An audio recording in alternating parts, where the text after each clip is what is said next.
Hello and welcome back to K&F Design. If you're new here, my name is Katie and welcome. Don't forget to hit that subscribe and like down below so we can keep crafting together. Today I'm going to be showing you how to take infusible ink markers and do a watercolor technique with them. So we will water these down and actually paint on a canvas. I'm just using this flat canvas, but any canvas or sublimation type blank will work for this. You could use an iron, household iron, but your colors just won't be as vibrant, so I recommend something that can get to 385 degrees Fahrenheit for the best results. So I will be using my heat press. I also have a design that's a bunny with some flowers that I will give you.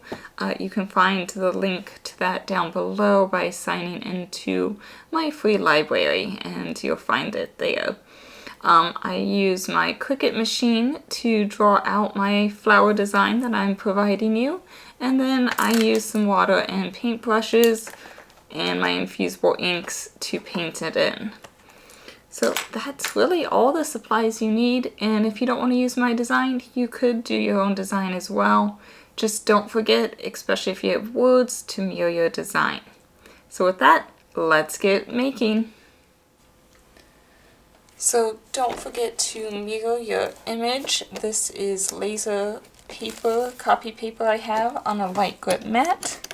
And then when inserting my pen, I like to press up here as I press down, and then I always keep the lid on the cap on the back here, that way I know where it is.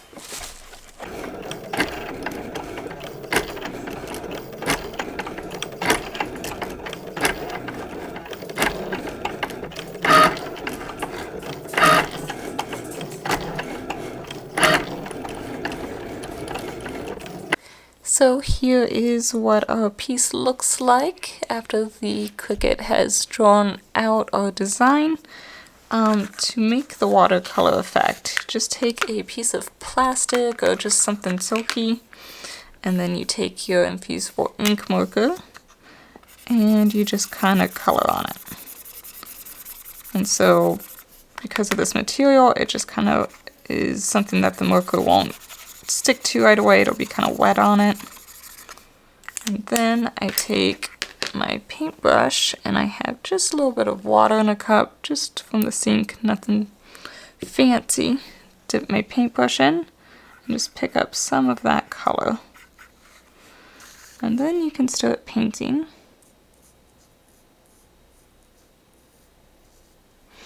If you want to do a thicker area, you get a little less water.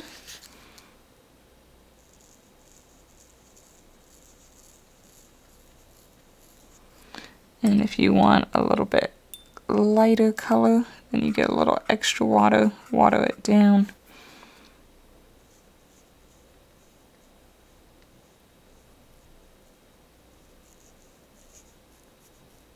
I'm going to paint a little bit longer. So you can see up here is a little bit darker, and then when I finished, I had run out of my ink, so it's a little bit lighter. And just a little bit more there.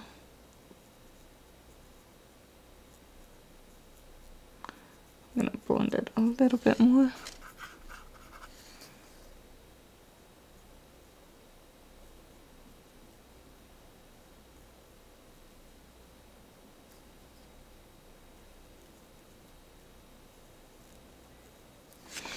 Now, I'm not an expert on watercolor and painting techniques and shading, but that's the beauty of this. You can just kind of do your thing. As long as you like it, that's all that matters.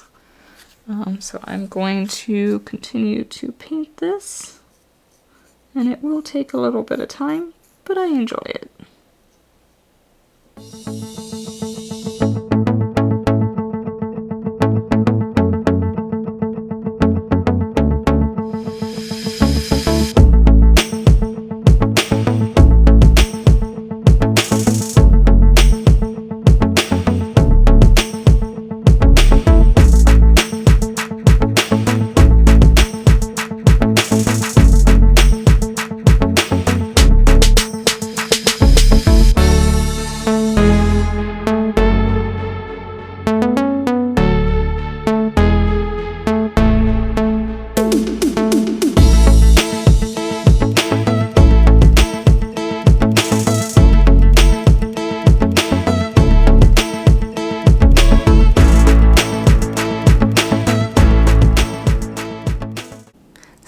I've just done all of my flowers. I did some different shadings here, and I'm gonna try to do some of this coloration in my bunny.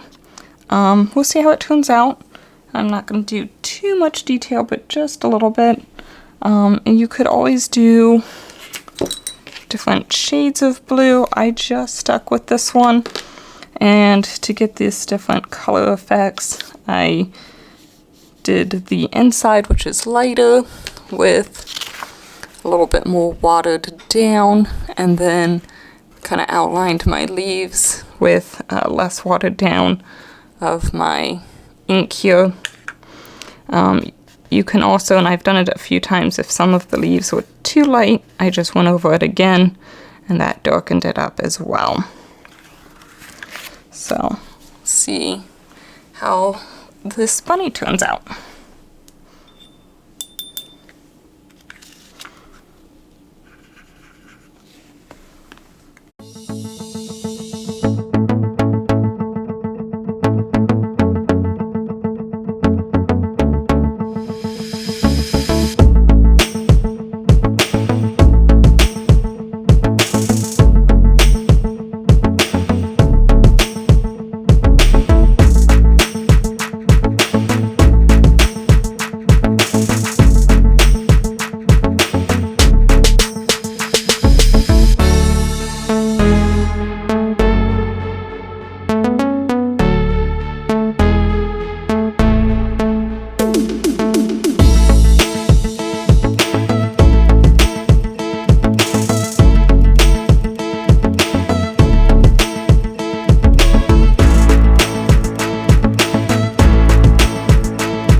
So now that our piece is all done, I'm going to put it on this piece of canvas.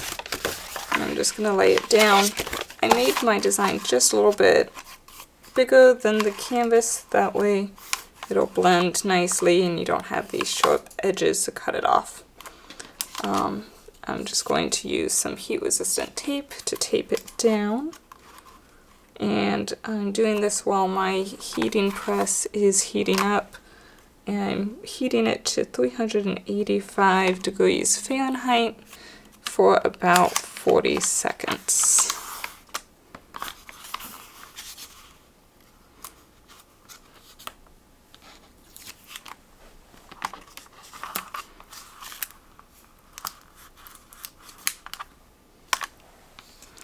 If you didn't use this canvas, if you use a canvas like this that has this depth between the canvas, you'll need to put like a heating pressing mat or something in there just so it's an even press. But since this one's flat, we don't need to do that.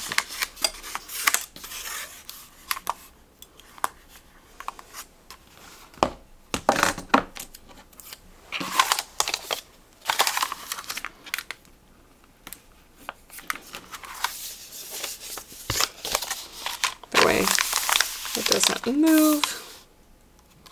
We are at 385 degrees. Because some of my design comes over to the back, I want to protect this mat, so I'm going to put some parchment paper, butcher paper down. Then I will put my piece down, followed by another sheet of the butcher paper. And then as a last precaution, some Teflon. The Teflon's not needed, it's just something I like to do. And then we will press it for 40 seconds.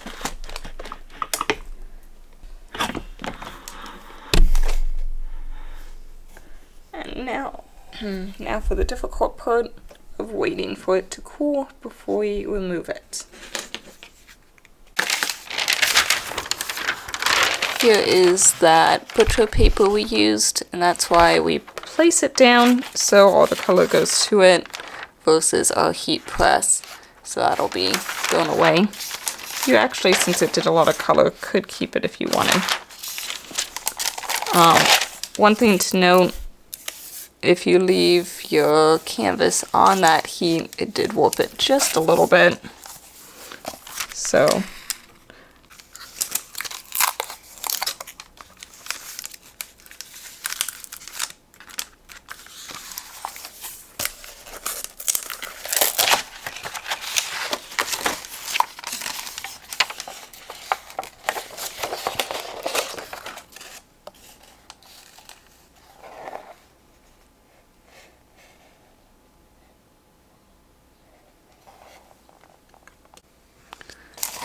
kind of nice to see the before and the after.